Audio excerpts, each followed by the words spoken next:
Hello friends, welcome back to our channel M square yummy kitchen. இன்றைக்கி நம்ம சேனலில் ஒரு சூப்பரான அண்ட் டேஸ்டியான சிக்கன் பிரியாணி எப்படி பண்ணுறோன்றதை பார்க்கலாம். முதல்ல அடுப்பை பற்ற வச்சுட்டு அதில் ஒரு அடிகனமான பாத்திரத்தை வச்சுக்கலாம். இப்போ அதில் தேவையான அளவு எண்ணெய் சேர்த்துக்கலாம். எண்ணெய் நல்லா காயட்டும்.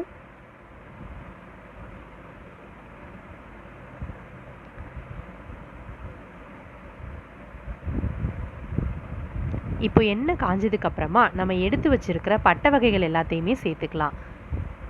இன்றைக்கி நம்ம எடுத்துருக்கிறது பிரிஞ்சி இலை, ஒரு துண்டு பட்டை, அன்னாச்சி பூ, 2 ஏலக்காய் எடுத்துருக்கோம். அதுக்கப்புறமா கட் பண்ணி வச்சுருக்கிற வெங்காயத்தையும் அதில் சேர்த்துக்கலாம். சேர்த்துட்டு நல்லா வதக்கிக்கலாம். வெங்காயம் நல்லா பொன்னிறமாகிற வரைக்கும் வதங்கணும். இப்போ வெங்காயம் லைட்டாக கண்ணாடி பதம் வர்ற அளவுக்கு வதங்கி இருக்குது. இந்த ஸ்டேஜில் நம்ம எடுத்து வச்சுருக்கிற கொத்தமல்லி புதினா இலையும் சேர்த்துக்கலாம். சேர்த்துட்டு நல்லா ஒன்று சேர வதக்கிக்கலாம். இப்போ நம்ம இஞ்சி பூண்டு பேஸ்ட்டு சேர்த்துக்கலாம். இப்போ இதையும் சேர்த்து நல்லா நம்ம வதக்கிக்கலாம். வதங்கினதுக்கப்புறமா பச்சை மிளகாயும் சேர்த்துக்கலாம். எல்லாத்தையுமே சேர்த்து நல்லா கலந்து விட்டுக்கோங்க. இந்த ஸ்டேஜில் நம்ம இந்த பிரியாணிக்கு தேவையான அளவு மிளகாத்தூள் சேர்த்துக்கலாம்.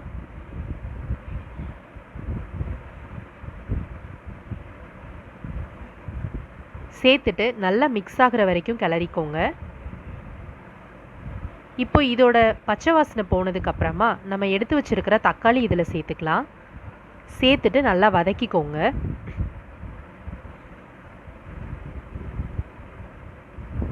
இந்த மாதிரி நல்லா மசிச்சு விட்டு வதக்கிக்கோங்க.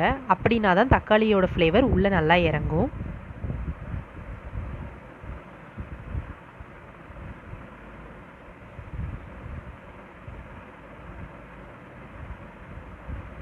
இப்போ இந்த மாதிரி எண்ணெய் நல்லா பிரிஞ்சு வந்ததுக்கப்புறமா நம்ம இந்த ரெசிபிக்கு தேவையான அளவு உப்பு சேர்த்துக்கலாம். சேர்த்துட்டு நம்ம இன்றைக்கி தயிர் எடுத்துருக்கோம், அந்த தயிரையும் இதில் சேர்த்துக்கலாம். சேர்த்துட்டு நல்லா கலந்து விட்டுக்கோங்க.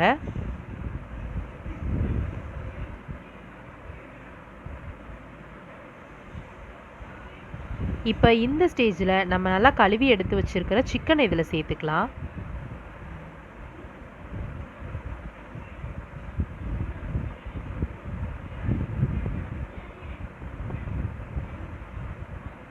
சேர்த்துட்டு அந்த மசாலாவோட நல்லா சிக்கன் மிக்ஸ் ஆகிற மாதிரி கலரி விட்டுக்கோங்க.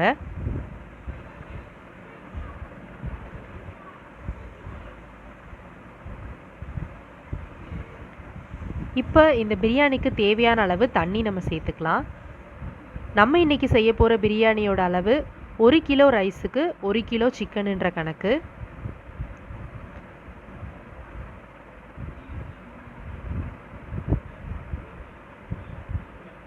ஸோ இந்த மாதிரி நல்லா கிளறி விட்டுட்டு ஒரு மூடி போட்டு மூடிக்கலாம். மூடிட்டு ஒரு 5 நிமிஷம் கழித்து நம்ம ஓப்பன் பண்ணி பார்த்தோன்னா சிக்கன் லைட்டாக வெந்திருக்கும். ஸோ இந்த ஸ்டேஜில் நம்ம ஊற வச்சுருக்கிற ரைஸையும் இதில் சேர்த்துக்கலாம்.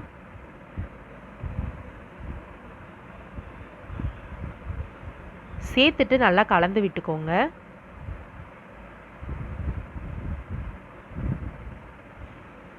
கலந்துட்டு அதுக்கப்புறமா நம்ம மூடி வச்சுட்டு ஒரு 10 நிமிஷம் கழித்து ஓப்பன் பண்ணி பார்த்தோன்னா அதில் உள்ள தண்ணி எல்லாமே ட்ரையாக இருக்கும். ஸோ இந்த ஸ்டேஜில் தான் நம்ம தம் போட போகிறோம்.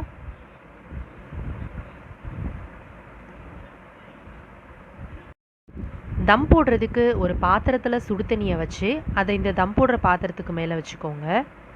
வச்சுட்டு கரெக்டாக ஒரு 15 நிமிஷம் கழித்து நம்ம ஓப்பன் பண்ணி பார்க்கலாம். இப்போது கிட்டத்தட்ட 15 நிமிஷம் ஆயிடுச்சு. அதுக்கப்புறமா ஒரு 10 நிமிஷம் நம்ம ஃப்ரீயாகவும் விட்டாச்சு. இப்போ நம்ம பிரியாணியை நம்ம ஓப்பன் பண்ணி பார்க்கலாம். நம்மளோட சிக்கன் பிரியாணி சூப்பராக யம்மியாக டேஸ்டியாக தயாராகிடுச்சுங்க. நல்லாவே ரைஸ் வெந்திருக்குது, அதோட சிக்கனுமே நல்லாவே சாஃப்டாக வெந்திருக்குது. நான் அது எப்படி வெந்திருக்குன்னு உங்களுக்கு காமிக்கிறேன் பாருங்கள் நம்மளோட சிக்கன் எந்த அளவுக்கு சாஃப்டாக வெந்திருக்குதுன்னு. ஸோ எங்கள் வீட்டில் இந்த பிரியாணி எல்லாருமே ருசித்து சாப்பிட்டோங்க. நீங்களும் இந்த பிரியாணி உங்கள் வீட்டில் ட்ரை பண்ணி பார்த்துட்டு எப்படி இருக்குன்னு எனக்கு கமெண்ட் பண்ண மறக்காதீங்க. நீங்கள் கொடுக்குற சப்போர்ட் தான் எங்களை இன்னும் மோட்டிவேட் பண்ணும். தேங்க்ஸ் ஃபார் வாட்சிங்.